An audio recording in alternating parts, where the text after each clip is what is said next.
Já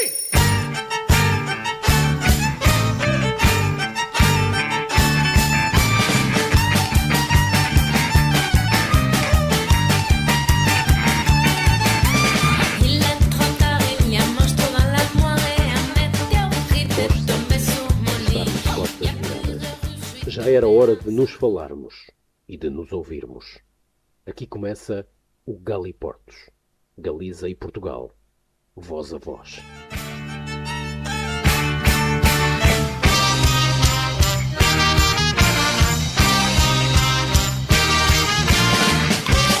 Din que Galiza é o país dos mil ríos e, se trasladamos esa afirmación ao mundo do viño, pódese dicir que tamén é o país das mil adegas. Porén, unha gran parte delas de gran calidade non chegan ao público por teren unha pequena produción ou por quedaren na comercialización especializada, perdendo por ambas as dúas partes a posibilidade de atoparse. Coa intención de pôr remedio a esta situación e facilitar o acceso ás novas experiencias enolóxicas do país, o adegueiro Antonio Portela e a súa muller Marina Cruces idearon hai 14 anos un evento que deron en chamar a emoción dos viños, toda unha experiencia sensorial que procura ir máis alá do concepto da feira tradicional. Tras varios anos realizándose no Mosteiro de Oia, no Baixo Miño, esta edición decorrerá o 6 e o 7 de xullo no Pazo de Fonseca, en Santiago, coa participación de máis de 30 adegas galegas e de outras 30 de lugares como Portugal, Euskadi, Cataluña, Andalucía ou Castela e León. A iniciativa naceu buscando un espazo diferente aos recintos feirais tradicionais con moito ruído e nos que en moitas ocasións non coñeces viticultores e falas con comerciais, explica Antonio Portela. O seu segredo reside en non contar coas grandes adegas máis industriais e en dar un salto de autenticidade procurando a esencia dos territorios de Galiza. Ademais, entende a actividade como unha reunión nunha contorna agradable con música. Anos de experiencia no mundo do viño servíronlle tamén para decatarse de que onde atopan emoción é nos proxectos novos, con iniciativas tan dispares como as que atopou en Manzaneda ou na Ribeira Sacra. Xente que recuperou viñedos familiares ou plantou novos nun rural bastante necesitado deste tipo de propostas, confirma. Para o cartel anunciador deste ano aparecen algúns casos as localidades onde están situadas as adegas e non as denominacións de orixe. Algúns dos proxectos novos non están dentro das indicacións xeográficas protegidas e non empregan ese nome, como acontece con algúns que non empregan o nome de Ribeira Sacra, que só poden utilizar as adegas que están adscritas, apunta. Repite este ano no encontro a tenda especializada en viños galegos Vide, situada en Santiago. Martiño Santos e Xosé Gontás son os seus responsáveis e o primeiro descobre que a experiencia que representa anualmente a emoción dos viños está moi vinculada ao noso propio proxecto por ser un evento de viños pioneiro nese formato sen ser exclusivamente profesional. Salienta a posibilidade durante os 2 días que dura a iniciativa de poder coñecer produtoras e produtores afastándose dos acontecementos masificados ou máis convencionais e difíciles de atopar na comercialización común. Santos lembra que desde que comezaron co seu propio proxecto consideraron que esta iniciativa era un referente. Se comenzaron por asistir como visitantes desde que crearon a súa propia marca, Rara Vesta, fano con posto propio.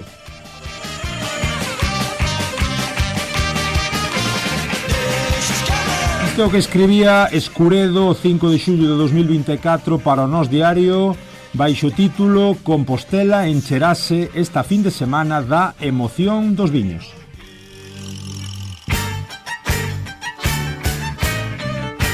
Hola, que tal, como estades? Eu son Germán Esteves, xa sabedes, o xermano a portuguesa, e aquí andades nun novo episodio do voso Galiportus, esta xanela galaico-portuguesa, achegando voces e temáticas, como sempre, interesantes a norte e a sur do Miño. Benvidos!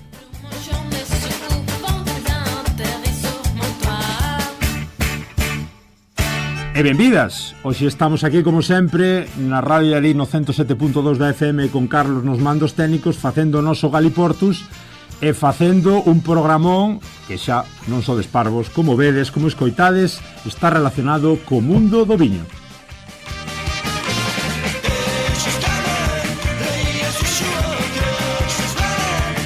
E tiñamos moita ganiña de falarnos de viño a un e outro lado da raya e falarmos tamén de proxectos enoculturais que van máis alá do que entendemos por viticultura tradicional. É un luxo para nós hoxe estarmos aquí, como sempre, nos estudios centrais, contar en directo con o noso convidado. Temos a Martiño Santos, que acabades xa de ouvir algo sobre el nesta intro. Martiño é sumiller, socio do espazo enocultural Vide Vide de Santiago de Compostela e coautor dun libro interesante que se chama nada máis e nada menos A Nación dos Mil Viños, que saiu hai 2-3 anos en Laiovento. Falamos agora de todo iso e presentámoslo xa. Un placer terte aquí, Martiño, benvido á tua casa. Moitísimas gracias. Martiño Santos, sumiller e socio dun espazo enocultural. Sona moi ben iso, que é isto de crear espazos enoculturais, Martiño. Bueno, é unha visión do viño que vai máis alá, en fin, do superficial, non? Do sinxelo, do viño entendido como unha bebida para disfrutar, vai máis alá. É unha visión un pouco máis ampla, máis cultural do mundo do viño. A nos parecenos que o viño é unha maneira de descubrir moitas outras aspectos da realidade dun país, da realidade galega neste caso, e entón fixemos un espazo enocultural que é unha tenda de viños, é un proxecto de comercialización, pero un proxecto tamén de divulgación e de posta en contacto do mundo do viño, dos seus produtores co público, neste caso de Santiago de Compostela, non? que está na tenda. E logo de creación de contidos divulgativos relacionado con toda a cultura do viño, que é un pouco que expresa o libro. O libro pois é unha boa expresión do que é un proxecto enocultural, non? Esa vocación de transmitir, de comunicar e de divulgar todo o que hai detrás do mundo do viño, as súas persoas, a xeografía, a historia, todos os aspectos que o rodean. Agora che pregunto un pouco polo libro. Contame primeiro que tal vos vai, cando nace Vide Vide, como decidides asociarvos, si isto é un proxecto pioneiro para Santiago ou para Galicia, como vos está indo? Bueno, levamos xa 13 aniños con Vide Vide e a verdade é que contentos. É difícil calquer tipo de iniciativa económica, comercial, etc. Pois ten as súas dificultades, pero en todo caso o resultado para nós é satisfactorio, non? A experiencia durante todos estes anos de estar ali. Seguimos aí, o cal indica que polo menos dá para aguantar, non? Que é importante, e despois, sobre todo, disfrutando moito do camiño, non? Gozando moito da aventura, porque sí que é verdade que é un sector, o do viño, que nos acolleu cos brazos abertos. Hai moi boa xente no mundo dos viños galegos, e foi para nós pois toda unha experiencia lanzarnos a isto, que empezou un pouco como unha afición e acabouse convertindo na nosa profesión a través de poñer en marcha o proxecto empresarial, non? A tenda e tal. Fixemos moitísimas cousas durante todos estes anos, moitísimas actividades, presentacións de viños, encontros con viticultores, con bodegueiros, etc. E satisfeitos dese camiño, non?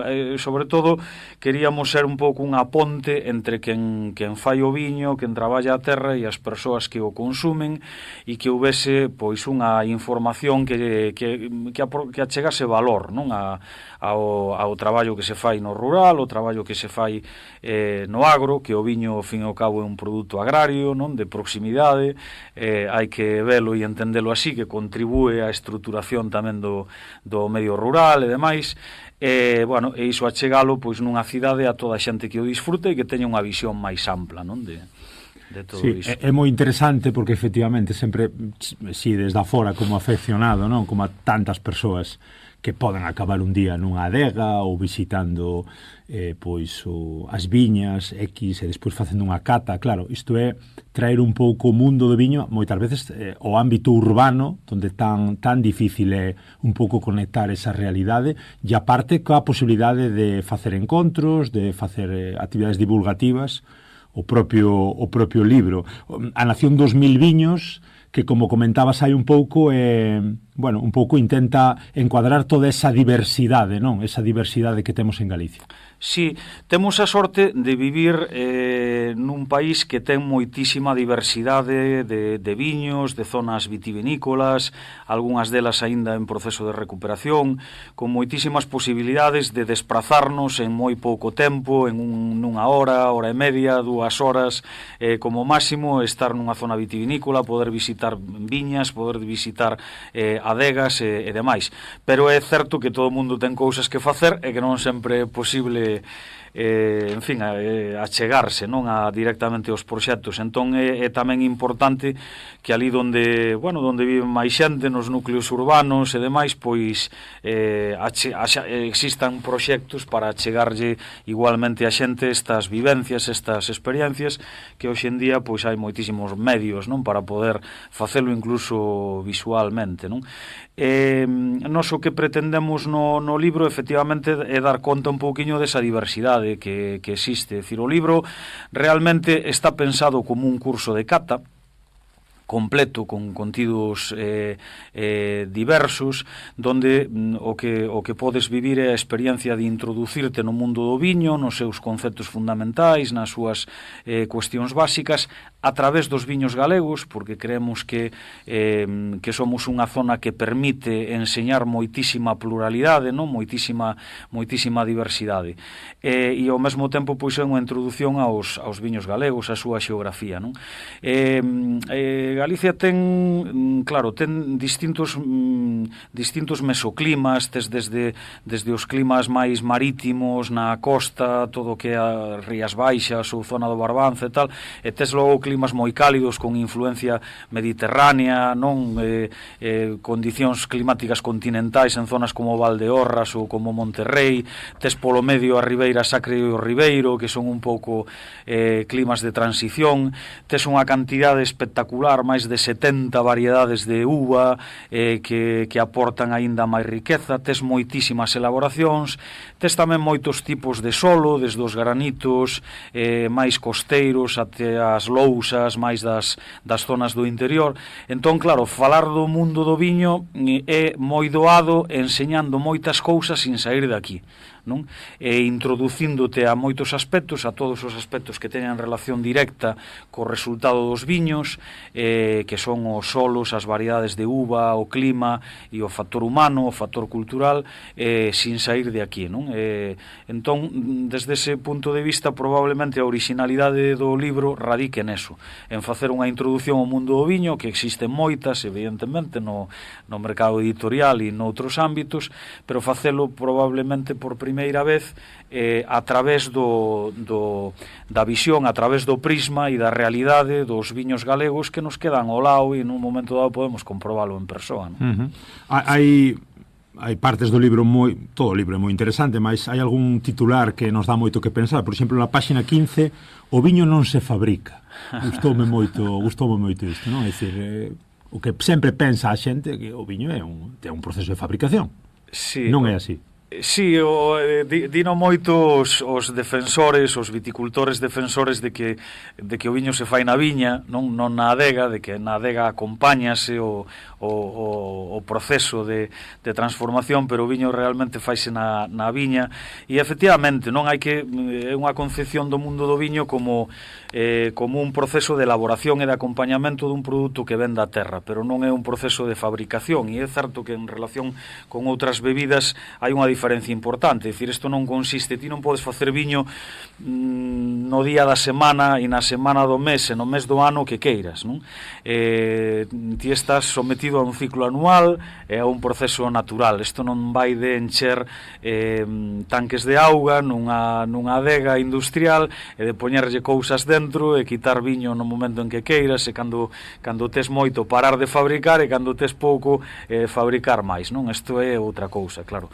É un produto agrario, un produto natural, un produto que procede, vamos, dunha froita, dun cultivo, e que está sometido a un ciclo anual, non? Entón ten unha diferenciación clara con outro tipo de bebidas, e un pouco que se reivindica nesa entrada, non? Está genial. Non podo resistirme, evidentemente, Martiño, a curiosidade mata o gato, como decía outro. De onde ven a túa relación co viño? Porque sempre asociamos, sempre, desde afora, non? Isto vémolo como a tradición familiar. Pódese entrar no mundo de viño como unha elección consciente, voluntaria, por afora, vou estar aí, vou incorporarme ao mundo moitas veces descoñecido para min, ou isto xa ten carrilan desde pequeno, hai unha tradición moi forte, o fillo do adegueiro ou son desta zona, herdo estas adegas. Como ves a cuestión? Hai as dúas cousas, e probablemente o relevo xeracional é precisamente unha das cousas frouxas na actualidade, non? En moitas zonas vitivinícolas, porque a vida agraria pois ten as súas durezas, non? E os seus rigores, e normalmente os pais encamiñan aos fillos a outro tipo de tarefas, aínda que eso sempre o leva un dentro, e hai moitísima xente que co paso dos anos acaba volvendo, non? Pero hai un pouco as dúas cousas. Hai xente que continúa, afortunadamente hai hoxe en día bastantes proxectos de xente nova que son unha continuidade de tradición familiar máis ou menos directa, de relevo xeracional directo, ou ás veces incluso de recuperación de proxectos máis do pasado, máis as viñas dos avós, é dicir, despois de un salto xeracional, pois unha volta. E logo hai moita xente de outros ámbitos, de zonas non vitícolas, de ámbitos urbanos, etcétera, que se interesan por este viño polo atractivo que ten precisamente diverso, non? E multidisciplinar. É dicir, o viño pois recolle moitísimos aspectos, non? Desde a festa e a diversión hasta a economía, a xeografía, a historia, moitísimos aspectos, non? A cuestión toda da hostelería, da cata, en fin, da gastronomía, todo, moitísimos aspectos que fan que haxa moitas portas de entrada ao mundo do viño. Eu, o primeiro sitio no que vivín era a Avenida da Viña, non? Pero non había viñas, era en Corcubión, na Costa da Morte, e non é unha zona vitícola, non? Pero probablemente eso quedou menos subconsciente, non o sei, non? E despois sí que é certo que tive en relación xa na etapa, digamos, de estudiante en Santiago, con persoas relacionadas co mundo agrario, con persoas relacionadas co sindicalismo agrario, e demais que estaban vivindo un pouco todo o que era o despegue das denominacións de orixen, a aparición de viños e marcas etiquetados, embotellados, con tira da denominación de orixen, que eran moi defensores dese proceso de profesionalización no sector, e aí tiven a oportunidade tamén de probar moitas cousas, fíxenme aficionado, e desa afición que che fai buscar cousas diferentes, que che fai visitar zonas e demais, pois naceu unha certa paixón polo tema que convertín en profesión. Eso é un pouco o proceso, pero non me ven directamente, máis alá desa anécdota da Avenida da Viña, non me ven directamente de familia, non? Falabas antes un pouco desas tremendas diferencias e variedades que hai por todo o territorio galego. Digamos que, para a xente que nos estea a escoitar, hai como 5 denominacións de orixe. Sí. É dicir, isto é máis importante ou menos? Quero dicir, isto como o símil futbolístico, non? Primeira división, segunda división, terceira división, a denominación de orixe dache outro amparo, dache outro nivel, dache outra relevancia, ou hai viños fora das denominacións que tamén merecen moito a pena? Sí, hai 5 denominacións de orixen e 5 indicacións xeográficas protegidas. En total, digamos, 10 territorios con protección da orixe, non? Con unhas características, pois eso, de recoñecemento tamén institucional, oficial e demais. Bueno, isto ten o valor de que é a maneira en que se articulou legalmente, institucionalmente, pois todo o que é a protección da orixe, o control da calidade, as melloras das calidades, a homologación da calidade no seu momento, non? Hai décadas con actualizacións nesas regulacións e demais. E representa un pouco, sí, o mapa vitivinícola. Cando falas do mapa vitivinícola dunha zona determinada, pois normalmente esa xeografía levache pois as denominacións de orixe e as indicacións xeográficas, non? Son un pouco a referencia. A partir de aí, bueno, hai efectivamente distintas visións do seu papel na actualidade. Eu creo que o seu papel histórico é incuestionable, que foi positivo desde o punto de vista da profesionalización, do avance, non? Da homologación da calidade, pero é certo que existen na actualidade pois visións críticas respecto dun certo estancamento, respecto das limitacións que pon a creación cando xa hai un avance na calidade, e cando se incorpora xente con formación que quere un pouco explorar a tradición, que quere un pouco dar pasos adiante, que quere facer elaboracións distintas. Bueno, todo o que representan estas estruturas tamén como corsé, tamén como burocracia, etcétera, non? Entón hai moita xente que ou ben directamente non participa delas, ou ben ten uns viños dentro e outros fora, e por tanto permítese igual pois esa liberdade de crear cousas que non se axustan, non, ás de hoxe. Desde o meu punto de vista, esa realidade é algo do que deberían tomar nota as DOs, pois para actualizarse e para precisamente acompañar as súas vanguardas, non? De produtores en fin, nas melloras e na evolución que teña que ter.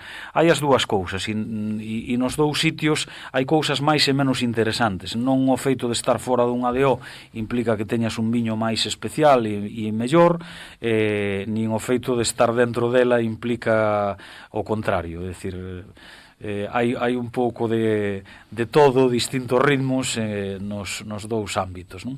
Pero é unha realidade a existencia de DOs e EXPs e a existencia de proxectos fora de. Agora incorporamos a dúas persoas moi interesantes tamén do mundo que coñeces ben, mas déixame preguntarche a última antes de falarmos con eles tamén, unha pregunta moi recurrente que seguro que ten moita xente na cabeza. Rías Baixas, Albariño, comentas no libro, comentades tú e o teu socio, ao que lle mandamos tamén unha aperta desde aquí a Xosé Gontá, que co cal tamén falamos gustosamente antes deste programa. Como digo, falades no libro, queres Rías Baixas, queres Albariño, como se solapan esas dúas palabras? Sí, hai unha confusión, digamos, se queres un aspecto básico na introdución á cultura do viño, pois a diferenciación das cousas, non? A diferenciación neste caso das variedades de uva do que son as zonas, non? E é certo que existe unha certa confusión que probablemente vai a menos, pero en todo caso persiste entre iso, entre zona e variedade, non? Entón a xente fala ás veces da uva Ribeiro ou fala da zona Albariño, non? E demais. E claro, é importante pois aclaralo. Unha cousa é a orixe, que a orixe sempre é o máis importante no viño, o que máis marca o viño. A mesma uva plantada en sitios distintos dá resultado de viños distintos, aínda que a variedade de uva teña as súas características, non?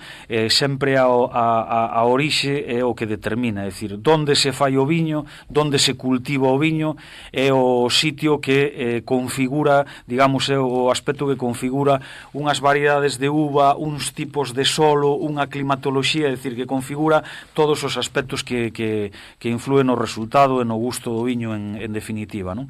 Entón, bueno, para nós é importante, ademais, na cultura europea do viño, a importancia precisamente está nas zonas, non? Cando falamos, non sei, falamos de beber un Borgoña, ou falamos de beber un Barolo, ou non non falamos da uva, non? Falamos do viño, falamos dun Rioja, ou falamos dun Ribera del Duero, non? É dicir, isto é cultura europea do viño, non? O importante é a zona e a orixe e a procedencia, e non a variedade de uva, porque ademais a variedade de uva podes collela e plantala en calquer lado. Hoxe en día hai albariño en Estados Unidos, hai albariño en Nova Zelanda, e claro, en moitos sitios, non? Que pasa? Que sí que é verdade que o mercado estadounidense, en particular nun momento dado, por falta de cultura de viño ali, non? Bueno, pois virou un pouco cara ás variedades, cara aos viños de unha única variedade, monovarietais, e cara a ordenar os viños por variedades de uva. Entón, bueno, pois en vez de falar de zonas, empezaron a falar de Cabernet Sauvignon, de Pinot Noir, de Chardonnay, etcétera, etcétera, non? Das variedades internacionais que cultivaron ali, e iso porque lle resultaba máis doado. E aquí houve un certo efecto de emulación pola influencia dese mercado, que ten unha influencia grande, non? Entón houve un certo efecto de emulación, e empezamos a falar de albariño, e a DO empezouse chamando así, de feito, non? Empezamos a falar de albariño, de godello, de mencía, en vez de falar das zonas. Entón, non hai, tanto, o problema non é tanto falar da zona ou falar da variedade, como que, cando menos se saiba diferenciar, non? E non nos leve a confusión, non? Que é un pouco o que nesa entrada pois entendamos aclarar. Había unha anécdota moi simpática de un produtor na Emoción dos Viños, un produtor do Ribeiro, que chegaba unha persona e dicía, bueno, eu quería probar o albariño ou o ribeiro, e o produtor do Ribeiro dicía, bueno, eu teño dos dous, porque era produtor do Ribeiro, pero aparte de Treixadura e outras uvas, pois tamén tiña albariño no Ribeiro. Claro. Entón, esa era unha resposta moi boa, non? Teño dos dous. Veña, pois vamos buscar máis respostas cos nosos dous seguintes convidados que se nos suman xa a nosa conversa.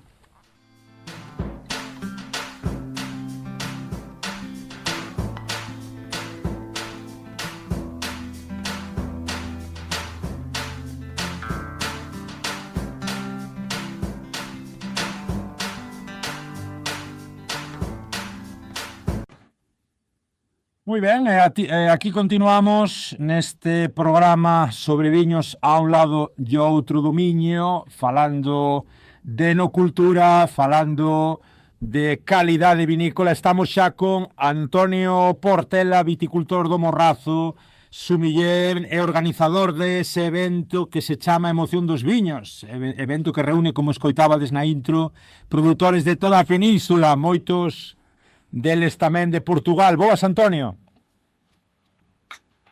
Hola. Que tal? A ver se podes mellorar un pouquiño ese son, que te escoite si un pouquiño como nunha cavidade. Non estarás metido na adega, non? No, estou na lama. Aquí non...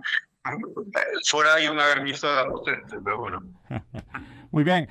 Tamén temos o gusto de presentar a Joan Tavares, viticultor do Down, aí do centro de Portugal, con eses viños da Quinta de Boavista, participante asiduo ao evento A Emoción dos Viños cada ano, bo coñecedor da realidade vinícola a un e outro lado do miño. Benvido, Joan, bo día. Bon día. Moi ben. Escoitote un pouco lonxe, non estarás no Algarve? Non, estou na serra, é moi alto. Estou por aquí. Estás ouvindo ben agora? Escoito-vos agora moi ben. Lembraivos de cortar o micro cando non faledes. Estamos aquí falando con Martiño sobre diferentes cuestións relacionadas evidentemente bueno, pois un pouco ca nova expresión de falar de viños, ca nova maneira máis didáctica. Isto encadra moito co evento que organizades, Antonio, aí no Morrazo. Contanos un pouco que é iso da Emoción dos Viños. Por onde vai a cousa? Ben, a Emoción dos Viños do Morrazo empezou en Tui e logo tuvo un percorrido por varios lugares de Galicia. Este último ano foi no Mosteiro de San Clodio, en Leiro. Ajá. E a moción arrancou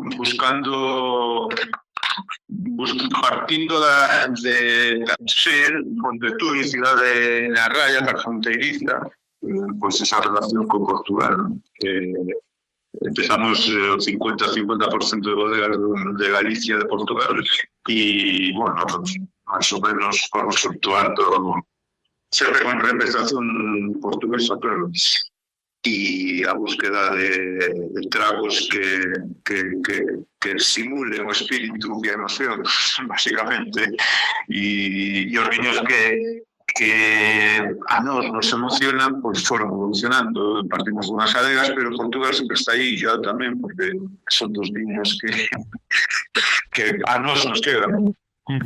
Outras foron deixaron de vir e apareceron novos proxectos, sempre cousas que nos cheven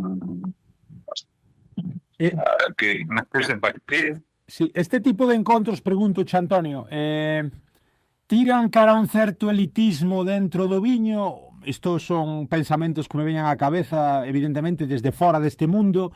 Podes estar preguntando a alguén que nos estea escoitando, elitizamos un pouquiño con este aprendizaxe do viño, ou digamos que calquera coñecedor ou aficionado ao viño pode estar serenamente emocionado e pode acabar aí tamén neste tipo de encontros? No, en absoluta, a emoción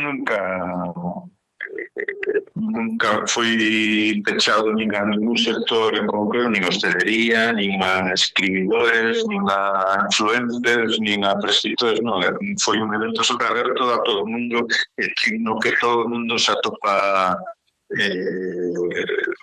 acómodo, falando directamente cos elaboradores, cos viticultores, e un ambiente totalmente distendido e acolledor.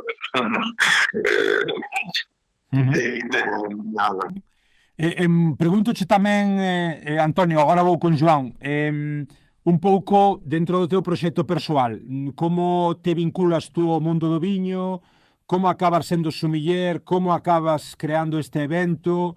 Falaba antes con Martiño, non? Se isto ven de familia ou é un pouco tamén o mundo ao que podes chegar máis adiante. Como é o teu caso? Non de tradición familiar ninguna, non. Eu sí que tiño unha vocación de bachillerato, non? De estudiar en agronomía e, bueno, relacionado co mundo rural, co campo. Non pudo ser, fixe magisterio, fui un mestre e empecé a miña relación co viño pois con a Asociación de Sumilleres, un curso de sumiller de cata de viños, no 97, por aí. E entonces desarrollei a primeira relación co viño foi a través de unha asociación, ¿no? Realizando catas, formación, como era mestre, e escribindo tamén, porque me gustaba escribir, entonces colaborando cos medios, con un blog que tiña, con artículos. Esa foi a primeira relación co viño. Unha vez que pude dar o salto a pisar a viña e a traballar no campo, pois así foi o salto a viticultura pura. E que realmente era a miña, onde máis disfrutaba, non? O resto de aspectos relacionados con cultura do viño tamén, pero bueno, era un momento de pasar o campo e empecé a recuperar viñedos, viñas pequenas, non viñedos, pequenas parcelas que hai na costa, na península do Morrazo, concretamente no concello de Bueu de Cangas, e aí arrancou hai 9 anos a miña relación co viño, con a relación do viño, con un produto na que son responsable, vamos. A ver se podes mellorar un pouquiño o son e falar un pouquiño máis alto, Antonio. Falo con Joan. Joan, maravilla terte aquí no Galiportus, tú aí desde o Down, deses viños, deses Quinta da Boavista, pois contanos un pouco como é a túa relación co viño, tamén para o vinte galego, que é isto do Down, porque estamos moi afeitos aquí na raya a falar de viños verdes, a falar pois dos viños do norte, o Down, que significa tamén dentro da composición de viños portugueses? Muito bem. A minha relação com o vinho começou aos 8 anos na boda de um irmão da minha mãe, não? Que apanhei lá a primeira borracheira. Foi por aí que começou lá a relação. Muito bem. O Dão é uma região muito atlântica, não? Permite fazer vinhos muito frescos e tem inclusivamente algumas castas semelhantes àquelas que existem na Galiza, não é? O Jugo Bastardo, o Alvarilhão, o Brancelho, não?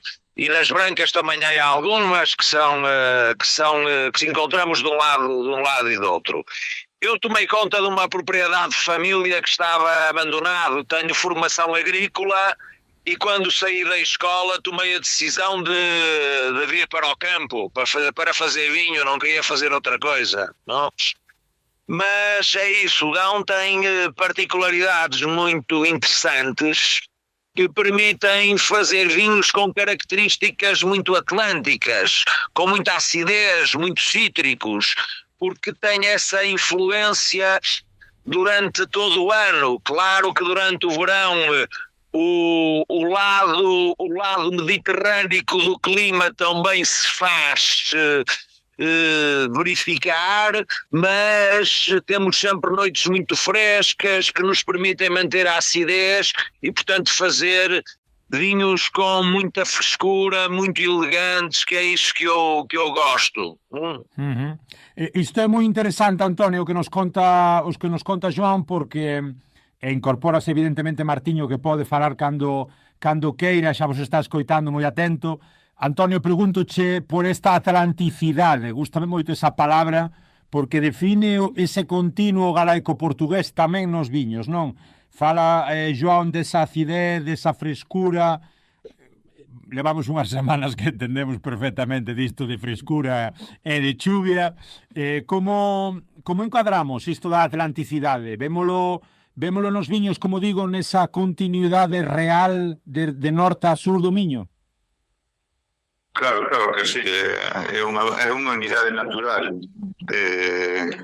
como diría Paco Rego, desde as veigas do Cantábrico da Gallaecia Norte até as veigas do Mondego, pois é unha unidade natural vitícola, xeográfica, cultural, idiomática, de apellidos, de castes, era unha unidade natural. O natural é eso, ¿no?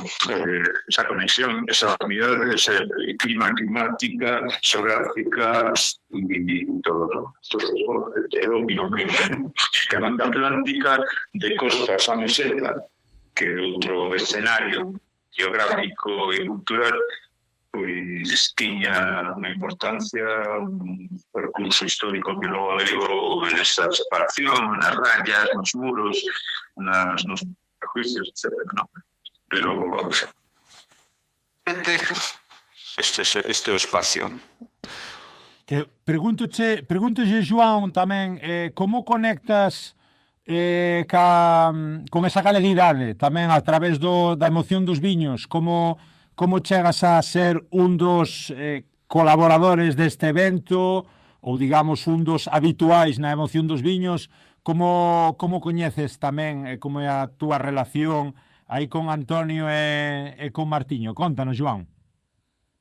A relação com o António, primeiro com o António e com a Marina, é uma relação já muito antiga. Conhecemos-nos ocasionalmente e começámos a ter uma boa relação e a partir daí convidaram-nos para estar presentes na emoção e começámos a participar ainda em Tui. Fomos, e desde a primeira vez que fomos à emoção nunca mais deixámos de ir, independentemente do interesse comercial que a feira possa ter. A nossa vontade é sempre de estar com os nossos amigos galegos, de os reencontrar de sentir tão bem a nossa cultura, não é? Todo esse lado que nos vem daí do norte, e nós apreciamos imenso a ir aí por tudo isso, não? Mas sobretudo pelas relações fáceis que conseguimos estabelecer com o povo galego, que tem também o mesmo coração, ou ainda um coração mais aberto do que o nosso. E é isso que nisto do vinho é importante, porque o vinho é emoção, e na Galiza mais emoção ele nos dá, não é? O Martinho conheci-o mais tarde, o Martinho conheci-o já só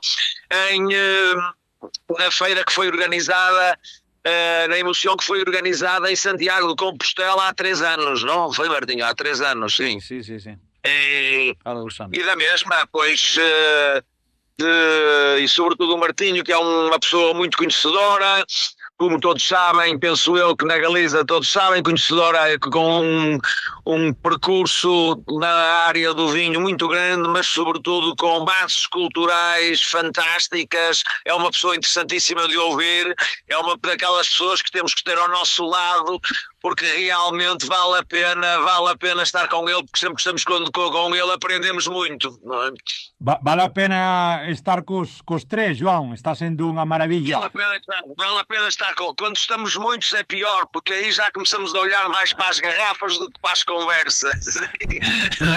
Mas vale a pena estar com todos, porque isso, é boa gente. Depois, à volta do vinho e do vinho artesanal, anda sobretudo gente muito boa, de bom coração, bem formada, bons princípios, com as preocupações muito voltadas para a sustentabilidade, muito voltadas para as questões humanas atuais, porque também é disso que se trata a vida, não é? Também são esses assuntos que nos preocupam. Sim. E, portanto, acabamos por ter relações fáceis por termos princípios muito idênticos todos, não é? Uhum. Deixa-me perguntar-vos, João, agora que comentaches pois soltache por aí o da tradición, o da sustentabilidade, son palabras interesantísimas, e pregunto-vos brevemente aos 3, comezo por Martiño, que o teño aquí moi calado.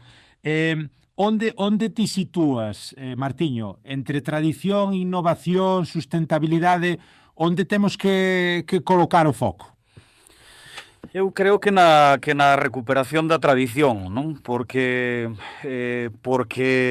non é o mesmo tradición que convención, non?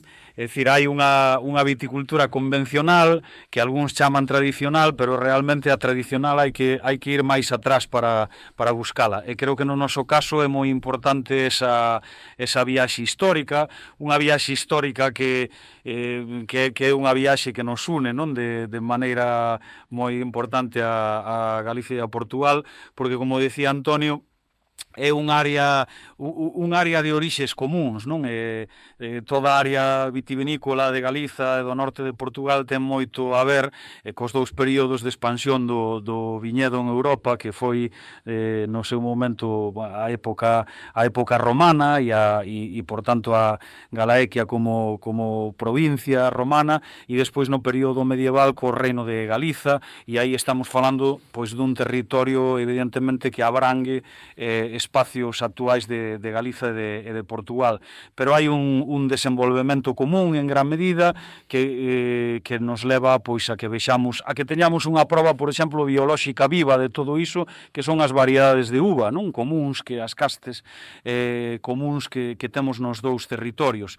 Todo o noso comercio con Inglaterra, por exemplo, todo o comercio por mar e por terra entre Galiza e Portugal, de viño, que foi moi extenso durante toda a Idade Media. Desculpa, o comercio con Inglaterra sempre foi máis típico de Portugal, non? Aí sí que houve sempre unha marca grande. Foi típico dos dous, e foi máis virado cara a Portugal no momento en que nós empezamos, digamos, a nosa integración conflictiva en Castela, non?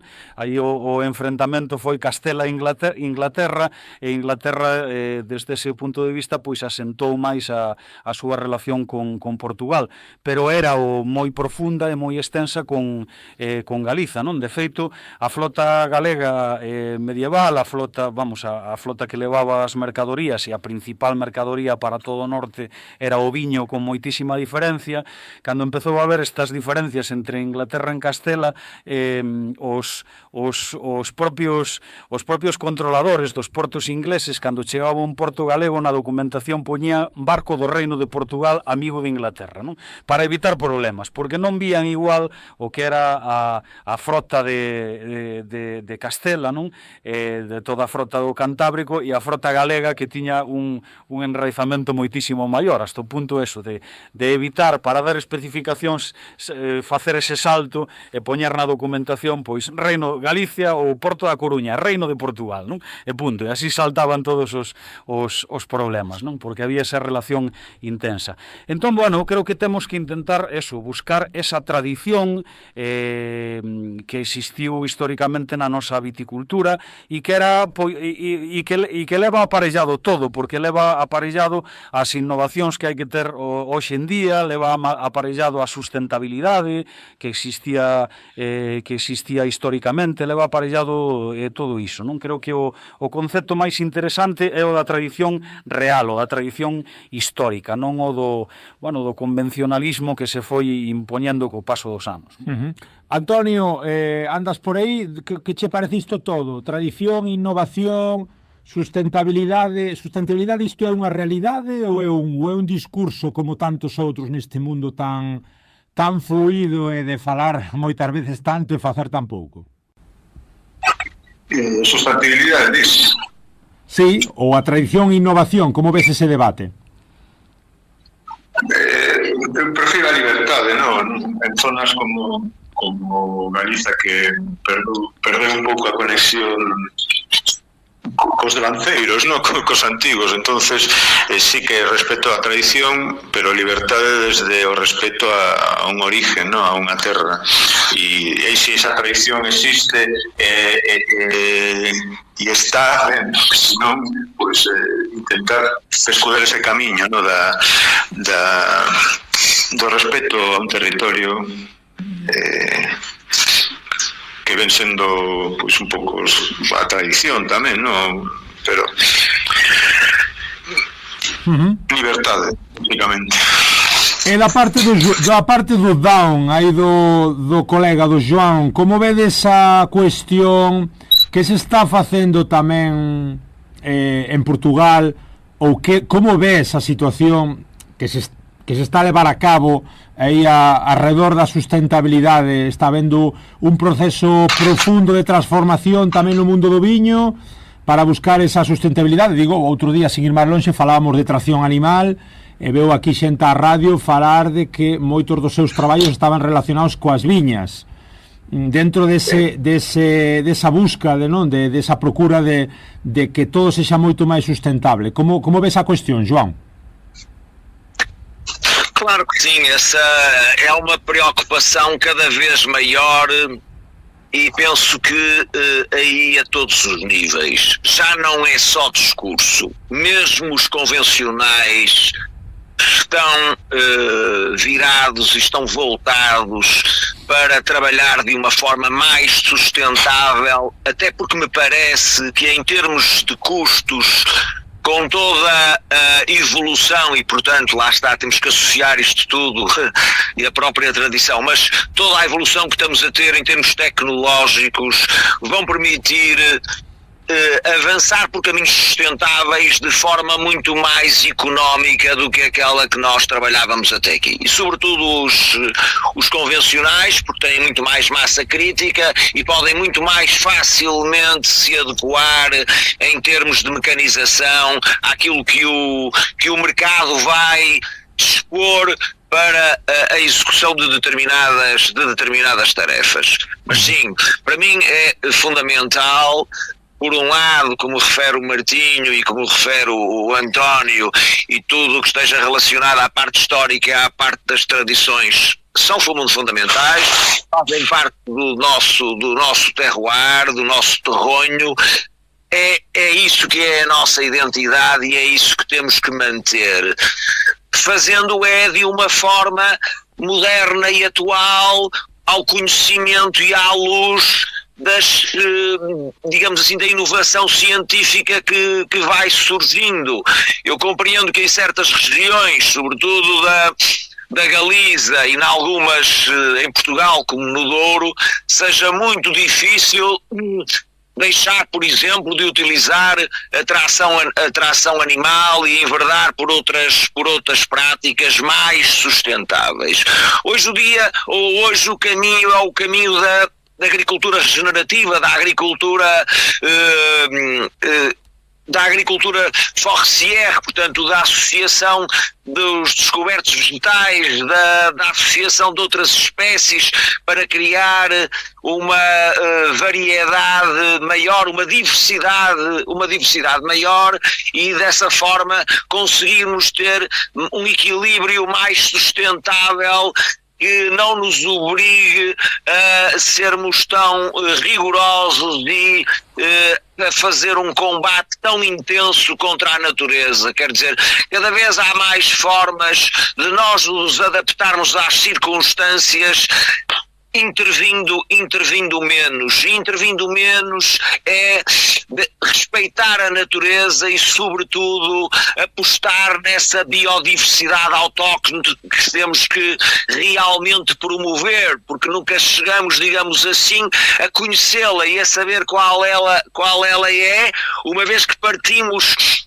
de um espaço que foi transformado numa monocultura e que temos que ir aos poucos reconvertendo por forma a que a diversidade volte ao local e o equilíbrio se restabeleça. Essa é um pouco a minha filosofia, não é? Claro. Antonio, déxame preguntar a ti tamén, estamos sempre a falar destas relacións Galiza-Portugal, desa atlanticidade no mundo do viño, vemos esa continuidade clara, mas evidente que hai dúas rexións diferenciadas que tratan de traballar en conxunto, mas que a historia levounos ao que nos levou. Onde pensas que o viño esperta máis curiosidade? O viño galego do lado portugués ou o viño portugués do lado galego? Como ves esa relación tamén desde o punto de vista do consumidor e bueno, un pouco das relacións? Eu penso que actualmente hai máis interés polo viño portugués en Galiza que o revés, non? Desde que hai unha jornada de novos sumilleres, xente máis nova, con locales novos e máis actualizados, con viños de todo o mundo, non? Un proceso que antes non existía, non? E dentro desos viños de todo o mundo con enfoque tamén en Portugal, ¿no? Ao revés non o miro igual, ¿no? Penso que hai actualmente máis interés por viño portugués en Galiza que ao revés. E como vedes aí no centro do país, Joan? É certo? Hai esta falta de interese polas variedades galegas, polos viños a norte do Miño? Não, eu penso que cada vez há mais. Naturalmente que as regiões do norte são mais conservadoras e aí, seja da Galiza, seja de onde for, seja qual for a origem, é sempre mais difícil de introduzir produtos novos. Mas quando vamos para mercados como o de Lisboa, começamos a ver muito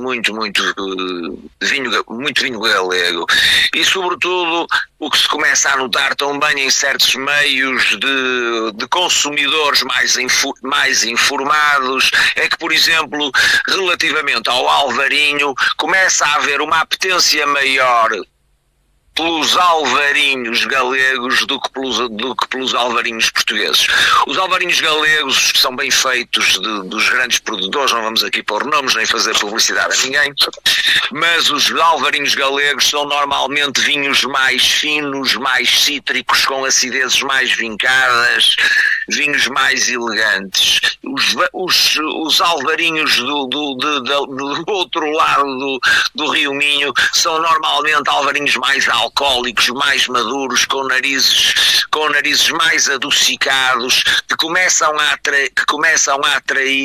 atrair menos. Inclusivamente começa do lado de cá também a haver uma determinada quantidade de produtores que começa a adequar-se, a fazer os vinhos mais ao estilo, mais no perfil desses vinhos galegos. Ainda agora, muito recentemente, provei um vinho de 2 produtores, que também não vou referir, e fiquei surpreendido porque, se bem que fosse um vinho simples, feito em inox, era de uma elegância extraordinária, lá está, porque tinha menos álcool, estava nos 11,5, mostrava muito mais frescura, uma acidez muito mais viva, um lado cítrico muito mais presente, as notas terpénicas, as notas aromáticas do Alvarinho eram mais delicadas, não eram adocicadas, nem opulentas, porque o problema é que o Alvarinho, muitas vezes, do lado de cá, do nosso lado, é demasiado opulento, tem uma expressão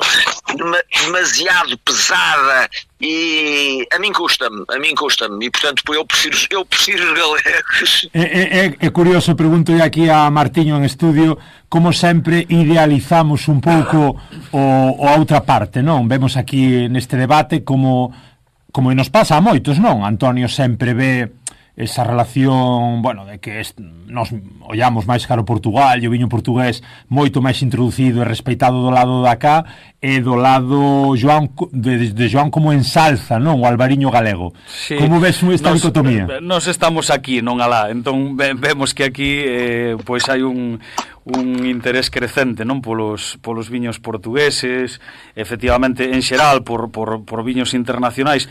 Hai que decir, védelo no Vida Vide, desculpa, Martiño. Bueno, o Vide como está especializado en viños galegos, pois non a xente que ven ali ven a buscar viños galegos, non? Pero bueno, en xeral, digamos que nós temos unha certa tendencia nos viños e en moitas outras cousas a valorar moito de fora e un pouco menos o noso, non? Eso é unha tendencia xeral que temos, pero en todo caso sí que é positivo o crecemento de un coñecemento maior de viños de outras zonas aquí, non? De viños internacionais, non exclusivamente dos viños de certas zonas do Estado que estivemos consumindo de maneira masiva e que seguimos consumindo de maneira moi importante en Galiza, como os viños tintos de Rioja ou demais, senón interesa por viños europeos, e aí pois evidentemente incluo os de Portugal. Penso que ten razón Antonio, que ese interés aquí é crecente, ten ademais, bueno, pois en fin, viños emblemáticos, non? Portugal que sempre teñen cabida, e hai unha querencia moi grande en Galiza por Portugal, non? Penso que é así, e unha boa apreciación dos seus produtos e dos seus viños, e ademais a xente cada vez viaxa máis e estamos moi perto e se coñece todo máis directamente. Pero sí que coincido, mira, hai un evento que se vai celebrar pronto, que se celebra todos os anos en Porto, que se chama Simplesmente Viño, que este ano, que todos os anos ten un convidado internacional, unha zona internacional convidada, son produtores de Portugal máis unha zona internacional convidada, e este ano o Simplesmente Viño está dedicado, ou ten como zona convidada a Galiza, non? E xente como Antonio ou outros produtores galegos, igual que Joao ven aquí desde hai anos, pois xente, distintos produtores galegos levan anos participando, por exemplo, nese evento, que é un evento de viños pois moi interesante, que reúne a moita xente. Entón eu creo que eso tamén está sendo crecente a inversa, non? É dicir, creo que cada vez hai unha interrelación maior, e que cando menos nos ámbitos profesionais, nos ámbitos da xente máis aficionada e máis formada, hai cada vez un coñecemento mutuo maior, e sobre todo un respeto maior cara aos produtores de un e do outro lado que están facendo cousas ben, as cousas interesantes, que están que están facendo unha viticultura e uns viños con bases artesanais, e uns viños iso que consiguen emocionar e que teñen principios como eles dous subliñaron nas súas intervencións. Creo que hai un respeto e un coñecemento mutuo e unha valoración mutua cada vez maior, non? Acabo con vos, con Antonio e João, que sei que andades a máis cousas tamén. Antonio, sí. Como verías non sei se me estou aquí lanzando moito á piscina, unha marca común galaico-portuguesa? Estamos sempre a voltas que Eurorexión para arriba, Eurorexión para baixo. Iso é posible no mundo do viño? É dicir, xa que temos o albariño, aínda que falaba João antes desas diferencias dos dous albariños, non sei se hai casos no resto de Europa onde pode haber demarcacións protegidas ou denominacións de orixe que conecten territorios de dous estados. Non sei se isto ten sentido ou é mellor a variedade. Non sei como ves. Bueno, eu primeiro sinto moito, pero teño que retirarme. Sí. Aproveito para decir que sí, que como eu defendo que as demarcacións galegas, denominacións de orixe IGP deberían de construirse porque non están ben diseñadas, nin, por mil razóns que ahora non te podo explicar, pois na futura construción dun entramado administrativo máis coherente, pois aí sí que miraría unha conexión coas zonas limítrofes, con zonas comuns, etc. E nada, foi un grandísimo placer estar con João e Martiño contigo e un forte apertazo. O prazer é noso, Antonio, ata a próxima. Chao. João, pregunto xa a ti tamén, aproveito, isto son discursos vacíos ou son realidades que temos máis próximas do que pensamos? É dicir, tú aí desde a óptica do Down, non? Un pouquiño máis abaixo do Douro, como ves esa conexión tamén desde unha maneira máis práctica? Ten sentido unha denominación, unha demarcación conxunta, ou somos máis fortes dentro de ollar cada un para o seu? Em algumas zonas faria algum sentido. Estou-me a lembrar, por exemplo, da zona de Chaves e Berim, não? Claro, aí com Monterrey. Sí, com Monterrey, entre Chaves e Berim, dinos. Que tenho muita proximidade climática, de castas, de tudo e mais alguma coisa. Pois também, claro que de um lado e do outro do Rio Minho haveria sempre possibilidades de se tentar fazer qualquer coisa, porque o que é preciso realmente é criar história para promover e para vender. O objetivo de todos é esse, e portanto qualquer solução que se encontrasse que permitisse de uma forma bem estruturada contar uma história que nos ajudasse a chegar mais longe seria sempre interessante. Por outro lado, há também, e isso já acontece, não só acontece com outras regiões e com outros países, não é? E é as parcerias entre produtores, não é? E portanto eu no Dão associar-me a um produtor da Galiza para fazermos um vinho em conjunto com uma variedade de tinta minha e outra variedade de tinta dele, ou uma branca minha e uma branca dele, para se fazer um vinho que refletisse e que juntasse as características dos dois locais. São formas de trabalhar que podem ser realmente aproveitadas para ajudar a promover mais o vinho. Vejo isso dessa forma só. acho que é complicado estarmos a estender as denominações de origem para além fronteiras, sobretudo com os problemas que nós já temos com as denominações de origem, não é? Que, de uma maneira geral, acabam por não beneficiar em muitos aspectos dos produtores artesanais, acabam por lhes criar mais dificuldades do que lhes dão de apoio, não é? Pois João Tavares, aí viticultor do Dão, desde os seus viños da Quinta da Boavista, un placer terte aquí no Galiportos, neste espazo galaico portugués, xa falando de viños. Escoítate tamén, Martiño, por si lle queres dicir algo. Martinho, grande abraço, e Germán também para ti, muito obrigado. E até breve. Apareçam no Porto no último fim de semana, a 29 de fevereiro, para o Simplesmente Vinho. Será uma grande festa e vai haver muita diversão e, sobretudo, vai haver essa união entre a Galiza e Portugal, que é sempre de louvar quando há esse esforço para juntar gentes dos dois lados da fronteira. Apareçam. Un placer, João. Obrigado polas túas palabras. Ata a próxima. Até a próxima.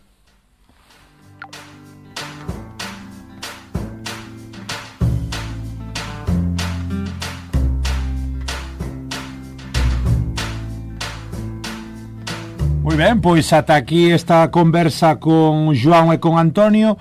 Vamos contar agora uns minutiños máis tamén cunha persoa moi especial. Falaba mesmo agora João desa conexión transfronteiriza Chaves-Verín. Vámonos ata lá, vámonos ata Monterrey e falamos tamén uns minutiños máis para completar este programón sobre viños, sobre a Eurorexión, a nación dos 1000 viños ou dos 2000 de viños. Ata agora.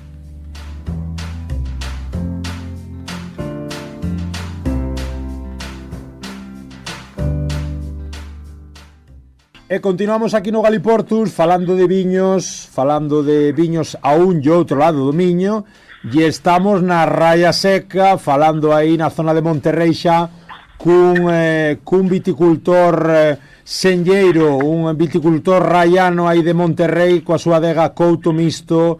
Benvido ao programa, Xico. Moi boa, Xico de Mandín. Bom dia a todos os que estades aí na mesa e máis os ouvintes de Radio Allariz. Bon día.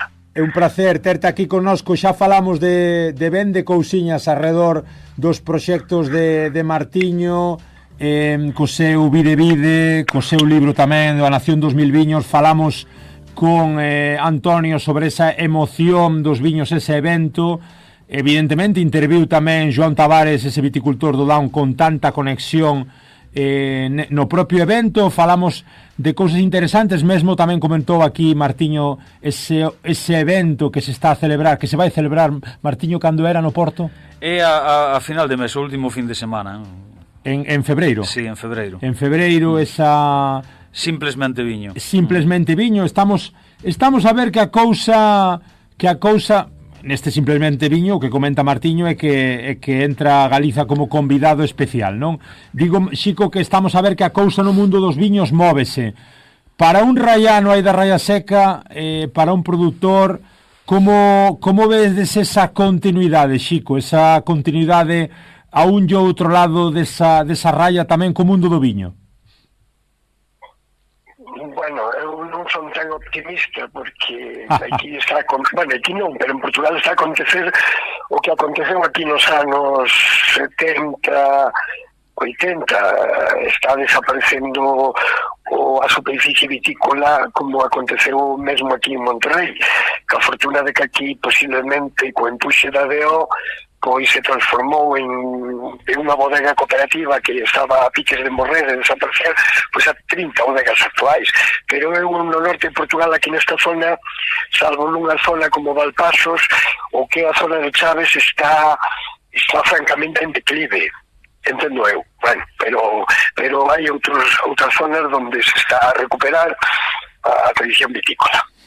Sí, eu preguntaba, bueno, relacionaba un pouquiño máis a miña cuestión co mundo dos eventos, quizáis, non? Si que tú aí na cuestión da produción, si que sinalas e é interesante un pouco, pois sí que é certo, como como está a cousa aí na zona de Chaves. Coméntanos un pouco, Xico, como é a túa relación co mundo do viño, como é o teu proxecto, como te conectas desde sempre ou desde hai menos sempre, non sei canto tempo levas aí a voltas co viño. Contanos un pouco como é a túa cuestión.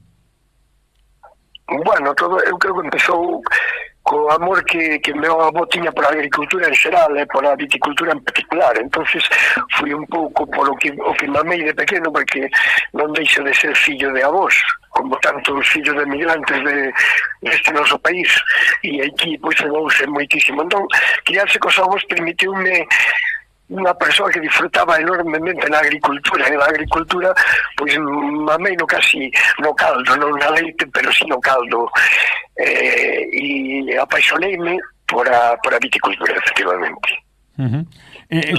A túa explotación é pequena, é mediana, é grande? Como influi un pouco o tamaño das explotacións na maneira de facer o viño neste camiño tan sinalado hoxe, Xico, cara a sustentabilidade, cara a facer proxectos pois que respeten o medio? Como influi un pouco eses tamaños? Bueno, eu decidí chegar a 3 hectáreas, 4, non chega a 4, por o feito de que eu quero acabar o ciclo. Eu quero empezar a plantando a cepa, quero vinimala, quero procesar o viño, quero acariñar a garrafa, e quero que cando abren, cando esa garrafa sea probada en calquer outro lado, casi me deixan a min, casi deixan a expresión da comarca. Evidentemente eu quero ser o medium para trasladar desde Mandín ao mundo pois son os sabores que solo nacen aquí, solo se poden fabricar e facer aquí. Entonces quería que a explotación fora que eu pudera participar en todo o ciclo e pudera abarcar os traballos todos. Eu entendo que a viticultura dunha persona é cando ele realiza todos os traballos e executa todo aquilo que leva desde producirlo nun lugar como é Mandín a vendelo pois aí a Vide ou a todo o país e fora do noso país tamén. Como ves a cuestión tamén das denominacións de orixe aí en Monterrey? Xico, non sei se me estou metendo en moito fango. Axudan as denominacións ou non, limitan? As denominacións son decisivas á hora de vender, son unha axuda imprescindible ou son moitas veces unha traba burocrática?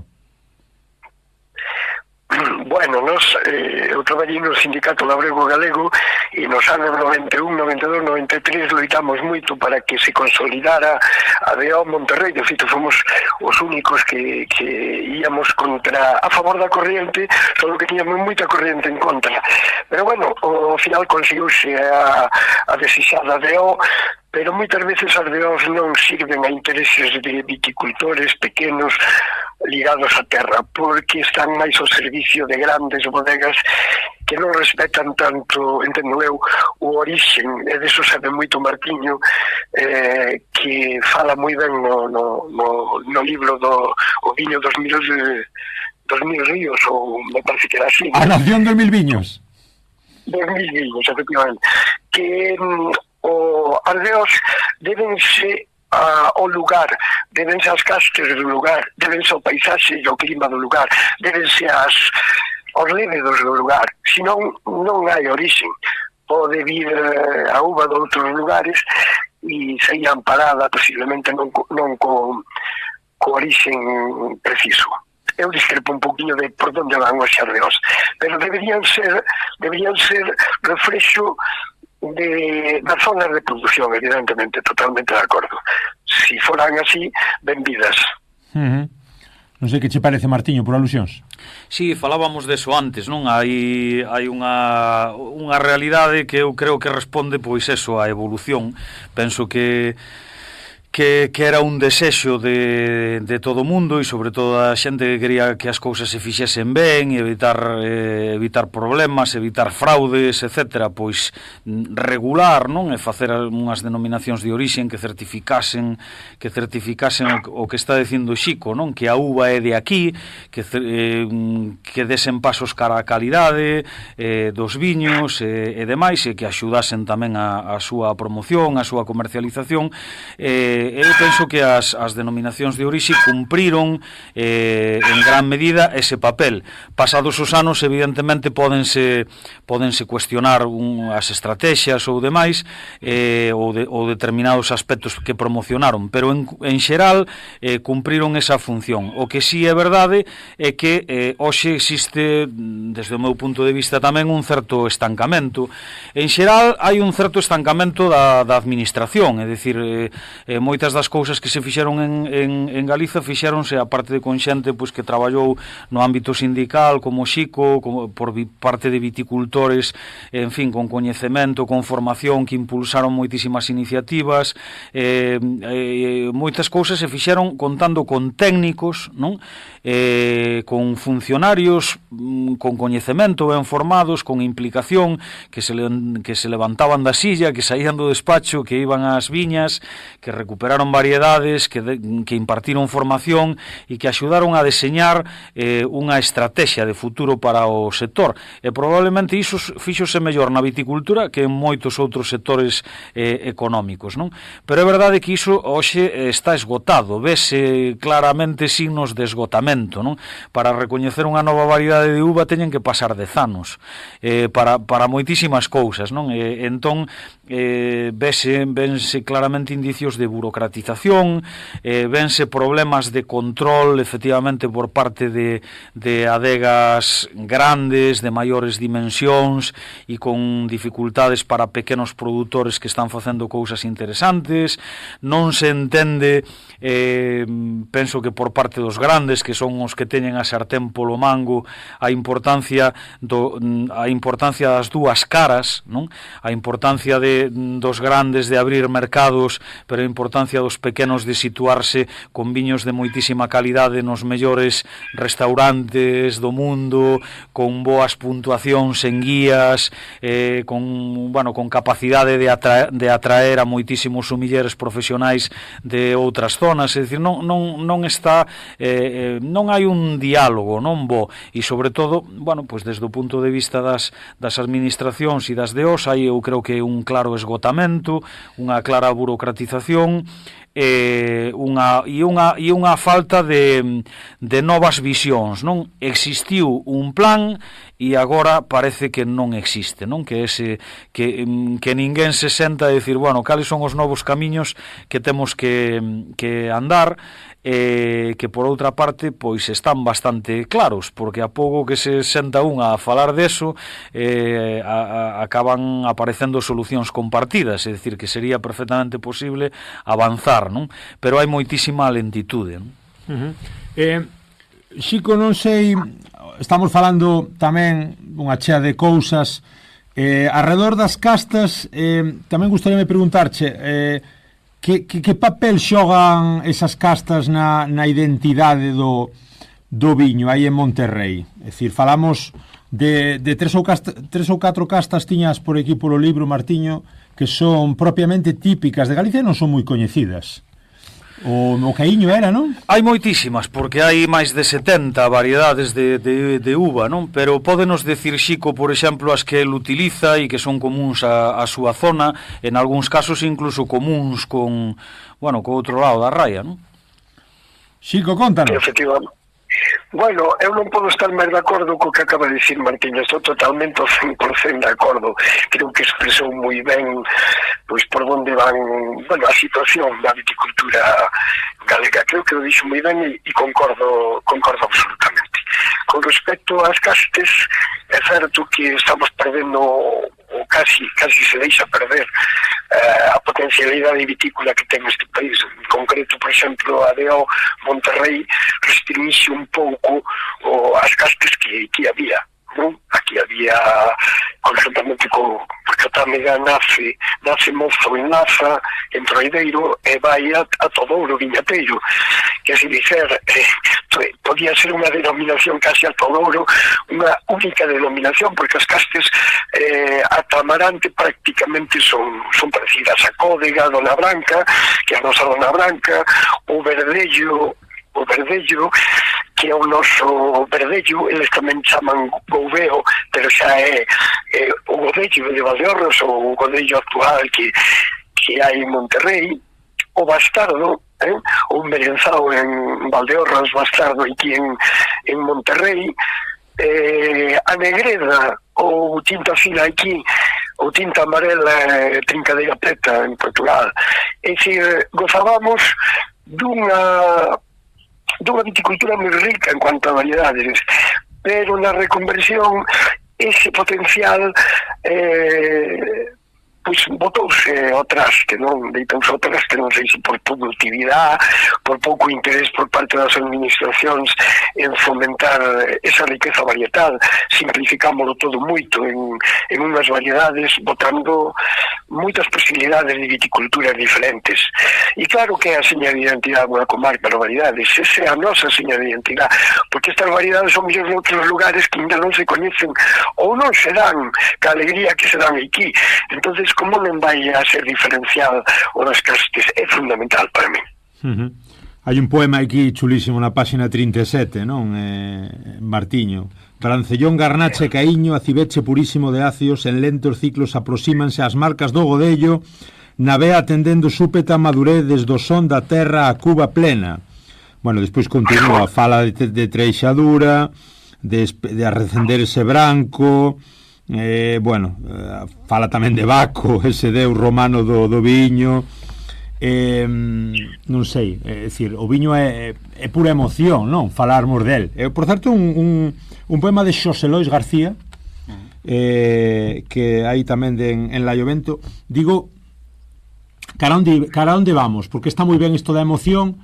Como vemos o futuro do viño e das castes propias dentro de 10-15 anos?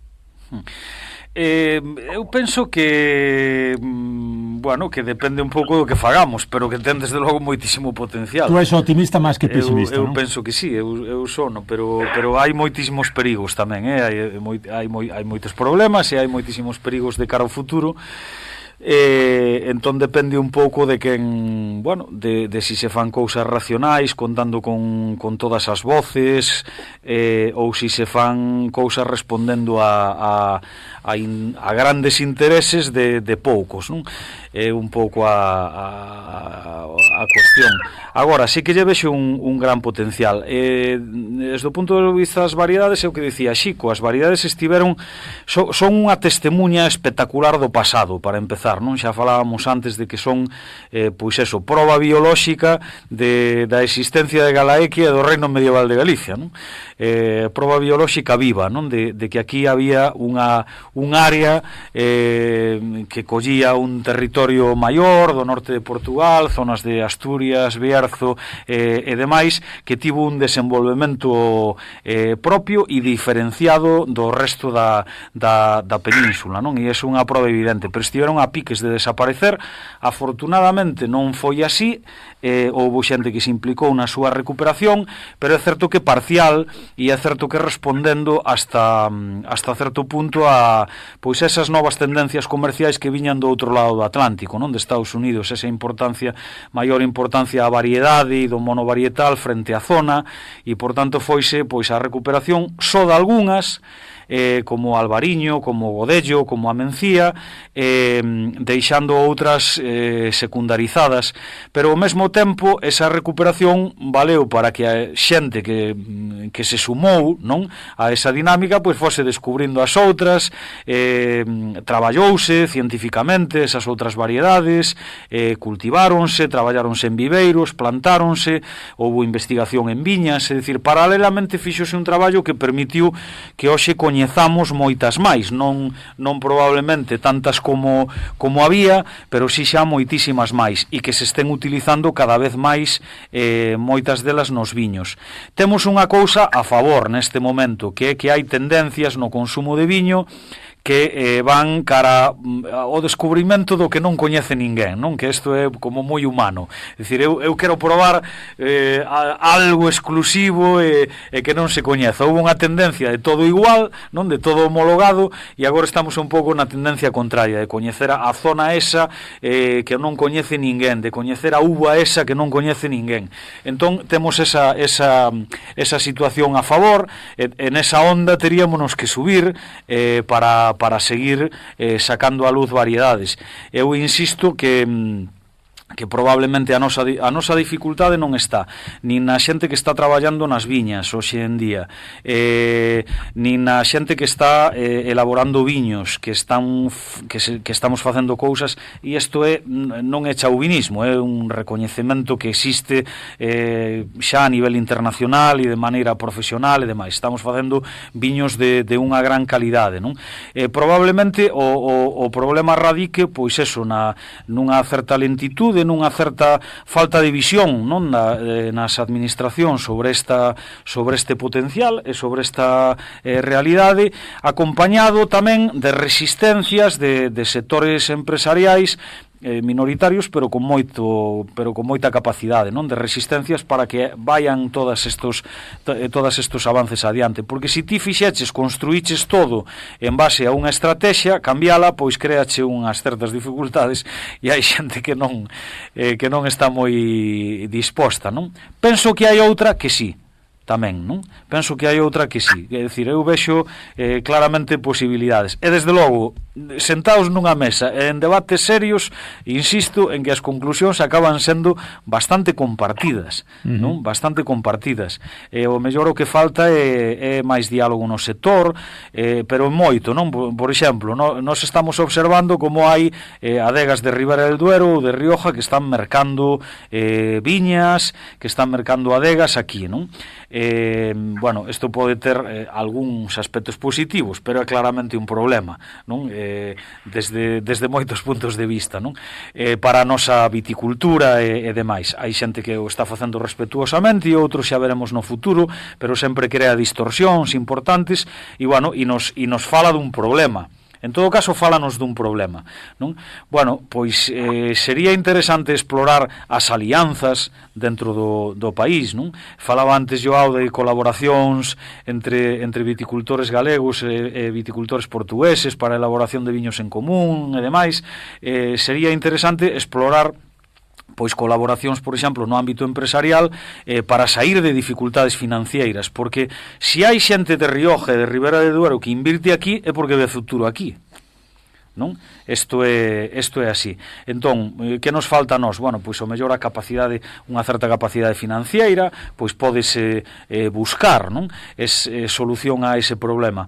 Ou pódenos faltar penetración en mercados internacionais que nos faciliten mellor a saída dos viños, pero eso tamén pode ter solución. É dicir, se todo estivese un pouquiño máis lubricado, non? Penso que tería solución, claro. E temos carencias grandes desde todos os puntos de vista, non? Eu sempre conto a anécdota de que cando creamos Videvide queríamos ter á vista da xente que entrase un número importante de variedades de uva cos nomes para que a xente se familiarizase con eso, e queríamos ter á vista un mapa dos viños galegos cas zonas de produción de viño identificadas e que a xente se situase xeográficamente. Abrimos hai 13 anos, non existía eso. Non existía un mapa de viños galegos, e xa existían 5 denominacións de orixen, e non as 5 IXPs, pero xa existía algunha delas, non? Claro, é dicir, non estamos traballando como unha zona vitivinícola histórica, que é o que somos, non? Como que temos moita diversidade interior e formamos parte dun estado con máis zonas, pero que eso pasa a Borgoña ou ao Piamonte, claro. Teñen moitas denominacións de orixen dentro, indicacións xeográficas protegidas, pero e tamén forman parte dun estado de Francia ou de Italia con moitísimas máis zonas de viño e moi importantes, non? Pero nós non estamos traballando ese marco ben e sobre todo non o estamos trasladando a fora, non? Cando se fala da crisis do tinto, dos problemas en Ribeira Sacra ou demais, eu digo, que crise do tinto imos ter nós si prácticamente non facemos tinto, en términos xerais, non? E se ves os datos de comercialización de Ribeira Sacra, e prácticamente todo se vende en Galiza, e con déficits importantes nas dúas provincias máis poboadas, que son a Coruña e Pontevedra. E nin siquiera a ninguén se lle ocorreu até hoxe facer unha campaña de promoción dos tintos da Ribeira Sacra dentro de Galiza, que creo eu que tampouco será tan costoso nin tan problemático, non? É dicir, temos carencias moi básicas, non temos unha feira internacional de viños galegos onde haxa importadores, exportadores, distribuidores de outras zonas próximas como Portugal, como España ou outras zonas europeas e outras zonas do mundo que veñan aquí a coñecer. Non sería tampouco tan disparatado facer un evento así cada 2 anos, etcétera, non? É dicir, faltan moitas cousas, pero bueno, se as poñamos en marcha, penso que podemos ter un bo futuro, non? Pero sí que é difícil, entre tanto, sí que é difícil levar adiante un proxecto vitícola, vitivinícola, pequeno, sin que se articulen este tipo de saídas, non?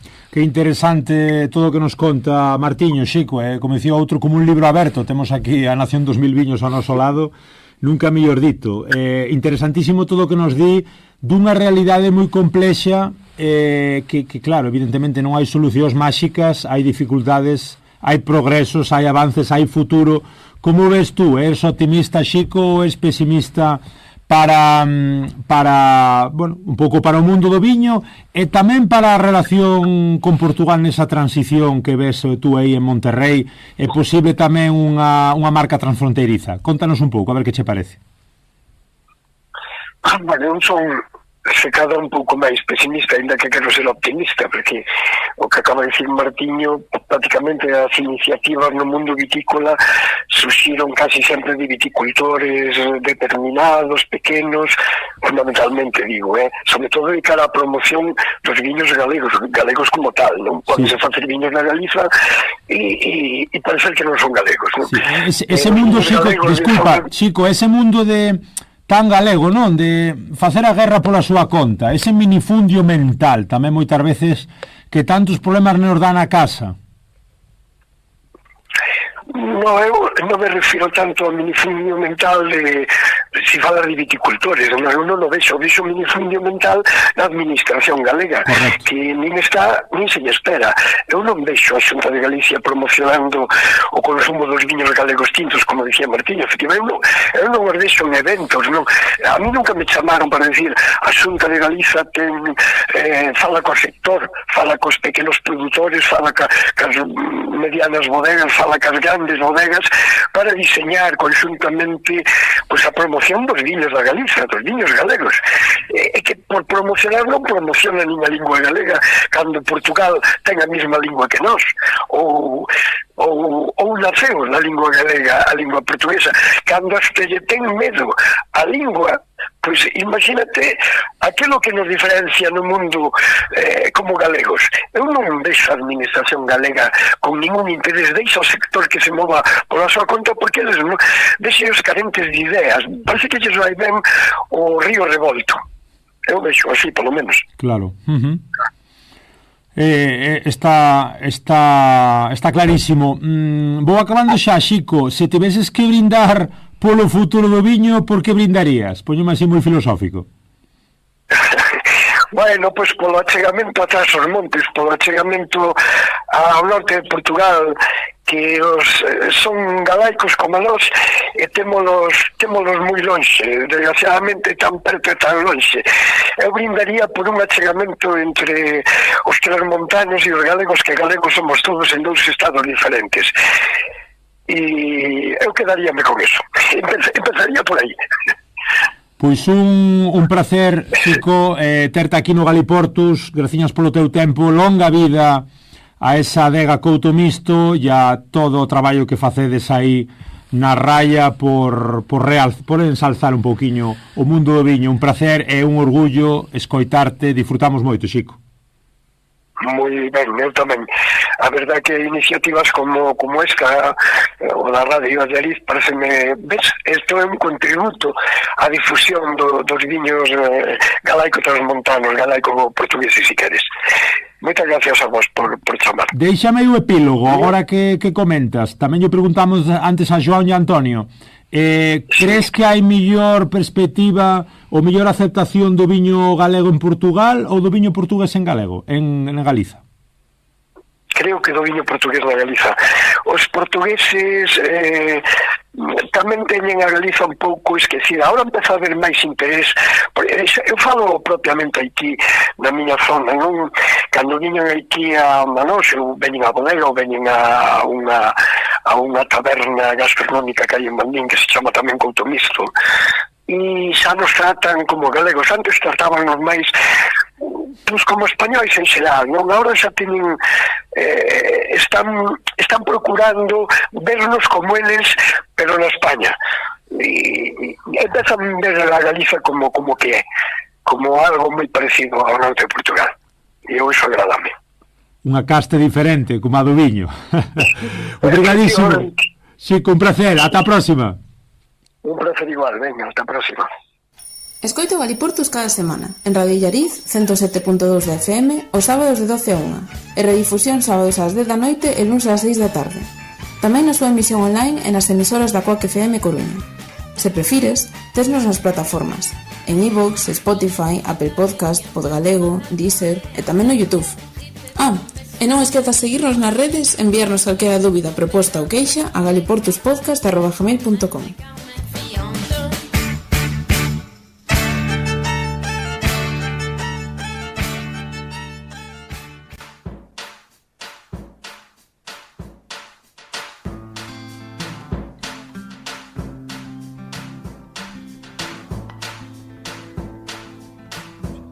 Pois aquí continuamos neste programa sobre viños a un e outro lado da raia, falando con xente moi interesante que sabe moito da cuestión, e despedindo xa aquí no estudio o noso convidado de hoxe, a Martiño Santos, desta iniciativa santiaguesa, desa tenda ou dese proxecto que sona moito mellor no cultural Vide, e tamén coautor da Nación dos Mil Viños, deste libro no que nos vamos un pouco baseando en grande parte da nosa conversa, non?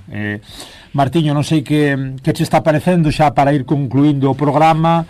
Non sei se queres resumir algo, puntualizar. Comentabas off the record tamén de algo que ides sacar en breve. Sí, nada, unha cousa importante que é un luxo contar ter contado con Joao, con Antonio, con Xico, porque son persoas con moito coñecemento do mundo do viño, moito coñecemento da terra, e moito discurso tamén, non? Son persoas con moito discurso, con moita capacidade de ver o futuro, de analizar as cousas e de transmitir, non? Entón un luxo grande escoitalos e poder compartir con eles.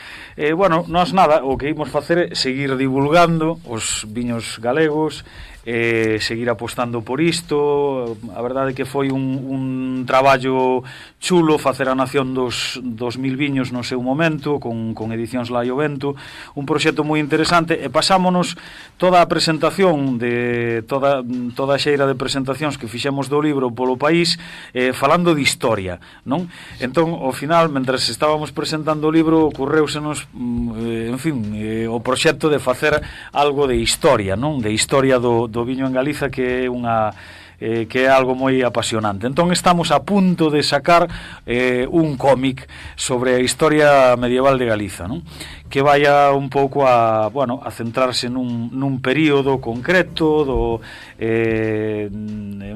do inicio, non, da gran comercialización dos viños por vía marítima, por toda Europa, Inglaterra e por toda a costa europea, nun momento concreto da da Idade Media e o papel que tivo tamén o Reino de Galicia nese fenómeno, nese salto da viticultura galega que se deu nese período, non?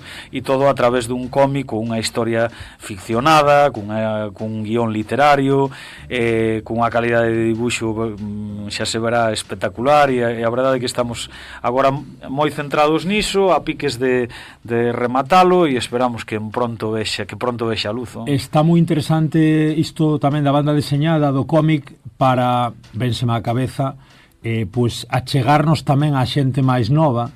Non sei como ves, dicir, o mundo do viño é algo para vellos ou para xente, porque me ven tamén á cabeza en épocas pasadas con certa envexa ver como os franceses, ou certos franceses cos que coincidías, estaban ca copa de viño, falando de cuestións técnicas con 20 anos, e tú non entendías nin papa, nin francés, nin de viño, non? Pero un pouco venme á cabeza esa relación, como ten a xente nova co viño noutras partes. Nos pensas que tamén hai ocios, hai tamén ese mundo divulgador de que a xente se incorpore, non só as que están aí como parte familiar. Si, temos un pouco menos de cultura do viño, efectivamente, que outros produtores importantes europeos, donde ves moito máis coñecemento en xeral. E a cultura do viño é, ao final, unha cultura xeral de coñecemento do teu país, porque, insisto, está detrás a túa xeografía, están detrás os teus ríos, está detrás a túa agricultura, a túa actividade económica, está detrás a túa historia, está detrás as túas tradicións familiares, gran parte das celebracións populares e das tradicións que hai alrededor do rural, está a túa paisaxe, hai moitísimos aspectos detrás, non? O viño é unha porta cara a moitísimos ámbitos de coñecemento da realidade dun país, non? Entón, do que se trata é precisamente de contribuir á divulgación, e víamos na novela gráfica, no cómic, na banda deseñada, un instrumento estupendo, non? Para facer divulgación en todos os ámbitos, para a xente nova e para a xente adulta que non lle apetece leerse un ensaio sobre cata, viticultura ou non sei que, pero sí que lle apetece ver pois algo un pouco máis ameno. Creo que a historia engancha, e creo que en particular a historia do viño, no caso de Galiza, verase no cómic, ademais como unha gran aventura, non? Porque é un momento no que empeza unha gran aventura no que o viño, en todas as zonas europeas de produción de viño que existían nese momento, no século XII, no século XIII, empeza a considerarse unha mercadoría valiosa para o comercio a longa distancia, non? E zonas como Burdeos ou como Borgoña, pero tamén Galiza, participaron nesa aventura. É unha aventura espectacular que no caso de galego durou moitísimos séculos, non? Moitísimos séculos, máis de 8 séculos de camiños de arrieiros, de portos de embarque, de portos de desembarque, de travesías por mar, non? É realmente unha gran aventura a que viviron os nosos viños, con un gran coñecemento e unha gran valoración a nivel europeo, non?